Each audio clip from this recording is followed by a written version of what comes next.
ஆடி மாதத்திலிருந்து தொடர்ந்து 48 நாள் அல்லது முடியல அப்படிங்கிறவங்க ஒரு 21 நாள் இந்த தண்ணிய நிலவாசல்ல தெளிச்சு பாருங்களேன்.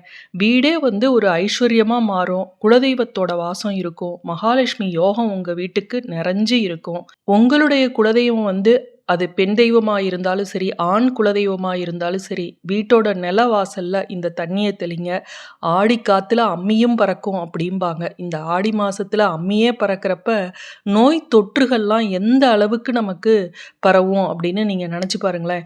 இந்த தண்ணிய தெளிச்சோம் அப்படின்னா அறிவியல் ரீதியாக நோய் தொற்றும் வராது. ஆன்மீக ரீதியாக நமக்கு எந்த விதமான கண் திருஷ்டி, மற்றவர்களோட ஏக்க பெருமூச்சு இதிலிருந்து வரக்கூடிய பாதிப்புகளும் நம்மள அணுக முடியாது. அவ்வளவு சக்தி வாய்ந்த ஒரு தண்ணீர் தான் நம்ம இத தெளிக்க போறோம் வாசல்ல.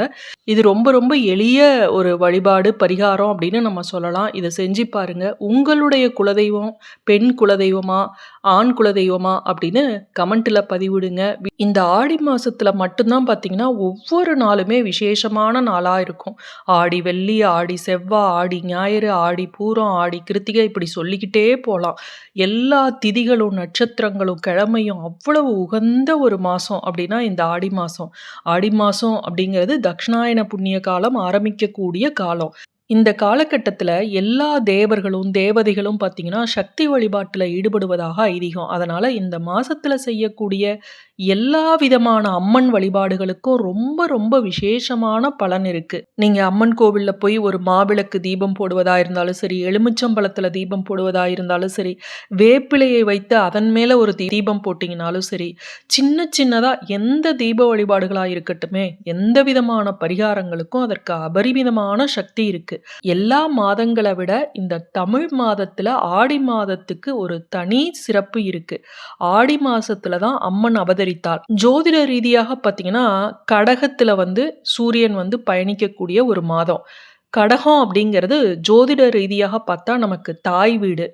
சிம்மம் தந்தை வீடு.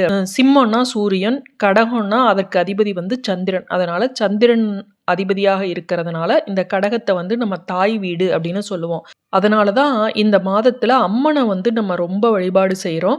சமயபுரம் மாரியம்மன் கோவிலுக்கு போக முடிகிறவங்க போயிட்டு வாங்க. உங்களுடைய மனக்குறைகளை எல்லாம் சமயத்தில் தீர்க்கக்கூடியதுனால தான் அவளுக்கு சமயபுரத்தா அப்படின்னு பெயரே வந்தது.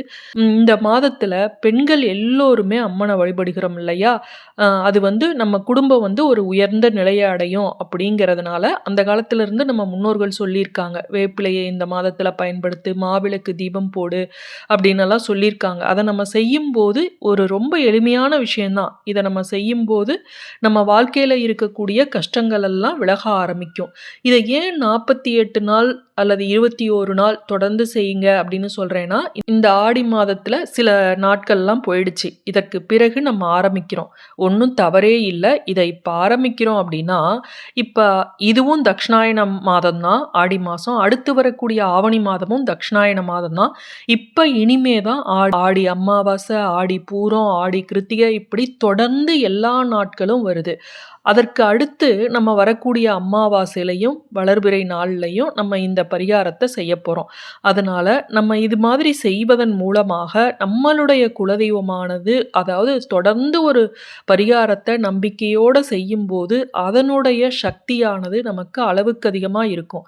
இது ரொம்ப ரொம்ப எளிமையான விஷயந்தாங்க. அதனால இதை செஞ்சு பாருங்க. காலையில் எந்திரிச்சு வாசத்தெளிப்போம் இல்லையா? அப்பார்ட்மெண்ட்டாக இருந்ததுனால சும்மா ஒரு மாப்பு போட்டு தொடச்சிட்டு, இல்லை ஒரு துணியை போட்டு தொடச்சிட்டாவது அந்த வாசப்படிக்கிட்ட ஒரு சின்னதா கோலம் போடுவோம் இல்லையா? அதில் நம்ம இந்த தண்ணியை தெளிக்க போகிறோம். ஆடி மாதம் அப்படிங்கிறதுனால சில குறிப்பிட்ட பொருட்களை சேர்த்து நம்ம தெளிக்க ஆரம்பிக்கிறோம். இதை தொடர்ந்து இந்த தக்ஷிணாயன காலத்தில் 21 நாள் அல்லது 48 நாள் நம்ம தெளித்தோம் அப்படின்னா குலதெய்வமானது நம்முடைய வீட்டுக்கு வரும். குடும்பத்தில் நடக்காது அப்படின்னு பல நல்ல காரியங்கள்லாம் இருந்தது அப்படின்னா அது ஒவ்வொன்றா நடக்க ஆரம்பிக்கும். குறிப்பாக ஆடி மாதத்தில் குலதெய்வத்தோட அனுகிரகம் நமக்கு கிடைச்சது அப்படின்னாவே நம்மளுடைய வீட்டில் இருக்கக்கூடிய பிரச்சனைகள் ஒவ்வொன்றா தீர்ந்துடும். இந்த குலதெய்வத்தை வீடு தேடி வர வைக்கக்கூடிய ஒரு அதீத ஒரு சக்தி வாய்ந்த ஒரு எளிய பரிகாரம் இது. அதனால இதை செய்யுங்க. இந்த மாசத்துல குலதெய்வ கோவிலுக்கு கண்டிப்பா போங்க.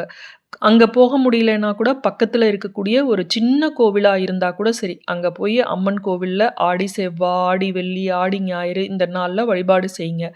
இந்த ஆடி மாசத்துல பார்த்தீங்கன்னா, கூழ் காய்ச்சி ஊத்துவாங்க. சிலர்லாம் நீர்மோரு அத வச்சு சாமி கும்பிட்டுட்டு அத கொடுப்பாங்க. சர்க்கரை பொங்கல் வச்சு சுவாமிக்கு நிவேதனம் செஞ்சுட்டு அத தருவாங்க.